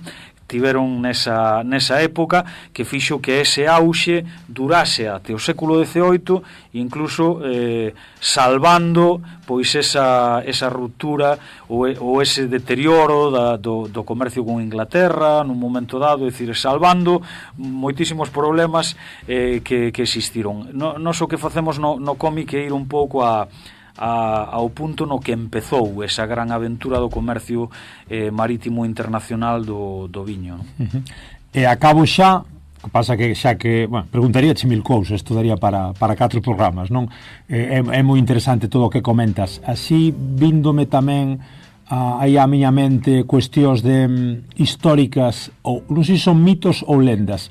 Que ves na seguinte frase de verídico ou de lenda?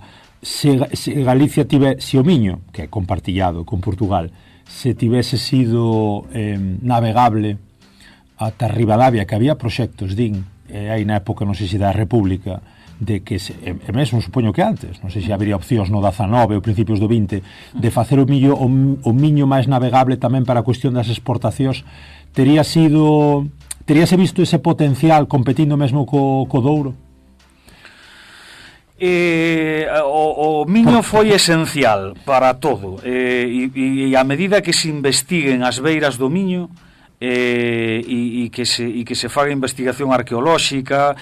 Vamos a descubrir moitísimo sobre o noso pasado, porque son as veas de entrada no país, non? De moitísimas cousas que viñan de outras partes. Foi máis navegable do que e foi utilizado para o transporte do viño, non no seu tramo completo, pero si por tramos.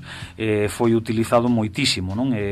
Desde o porto de Tui hasta ao desplazamento dos viños do Ribeiro cara a costa. Desde logo cumpliu un papel importante con tramos por terra e sempre existiu efectivamente o proxecto de facelo navegable, que xa digo que foi máis históricamente, porque precisamente a partir da Idade Media hai unha sedimentación maior dos fondos dos ríos, dos ríos tamén que forman as rías e demais, non?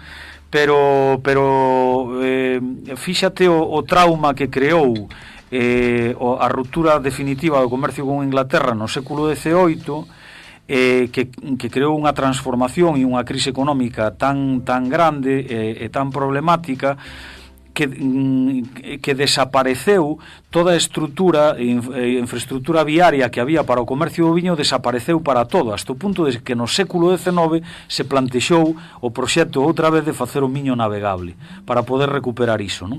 Porque había unha cantidade de camiños, de arrieiros, con fondas, con paradas, etc., para o transporte do viño, que era unha rede comercial que, insisto, empeza séculos antes, moitísimos séculos antes, que con ese problema no viño pois acaba desaparecendo e sendo pouco útil para outros usos, non? E volveuse a plantexar o tema do viño como unha maneira de revitalizalo para o viño e para outras mercadorías, non? Pero ten, unha importancia decisiva, non? O viño, tería sido unha gran facilidade, desde logo, pero foi unha dificultade, a non navegabilidade, que se salvou. É dicir, o viño e a importancia que tivo e a rentabilidade que tivo, o feito de que houvese parroquias enteiras en moitas zonas do país, algunhas que non nos sorprenderán como arredor de Ribadavia, pero outras que nos sorprenderán moito, como parroquias de Oleiros ou de moitísimas zonas costeiras, por exemplo da Coruña, que nos sorprendería moito, que vivían do viño, non? Pontedeume, etc. É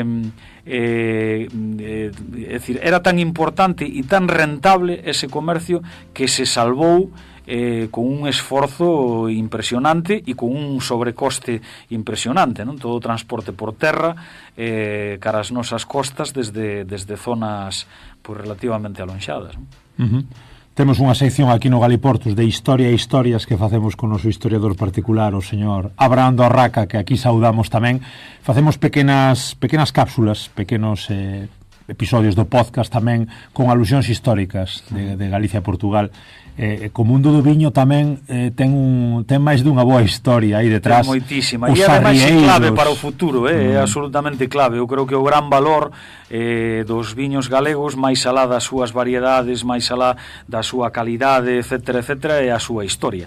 É o gran valor que está pendente de investigar ben, de completar e de ser utilizado, non? Pero claro, somos unha zona europea de viño que chegamos á historia do viño en Europa. Foi unha das historias as que non chegamos tarde, non? En particular en todo este momento de crecemento e de expansión dos viños e de comercialización dos viños e de tráfico marítimo e demais, non?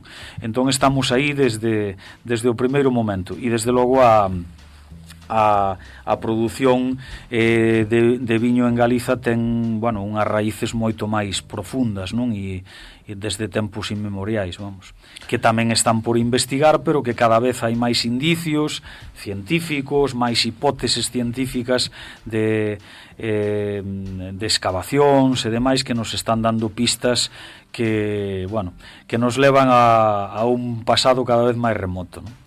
Fíxate que comenzamos falando xa hai un bo anaco de proxectos, de libros, un pouco de vinculación co mundo do viño, e acabamos falando de sustentabilidade, e de achegamentos galaico-portugueses, de castes e mesmo de historia. Foi un luxo terte aquí, Martiño Santos, sumiller, socio do Espacio No Cultural Vide Vide de Santiago e coautor desta Nación 2000 viños que nos inspirou para falarmos hoxe no Galiportus de viños a un e outro lado da raya, que cada vez é menos raya. Graciñas por vir ata aquí, por compartir a túa divulgación, coa que penso que aprendemos e aprende a xente que nos está a escoitar. Un luxo, como dicimos, e ata cando queiras. Foi un luxo para min, moi agradable, ademais, moitísimas gracias, sobre todo pola vosa contribución, vamos, a este traballo de divulgación con protagonistas de primeira orde que tivemos hoxe telefónicamente, non? Claro que sí. Pois hoxe protagonistas tamén son Caamaño e Ameixeiras, con ese Se souberas, co que acabamos o noso Galiportus hoxe de viños. Se souberas, caramba si sabemos de viños, máis que nunca. Chao, chao, obrigado.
Atrevime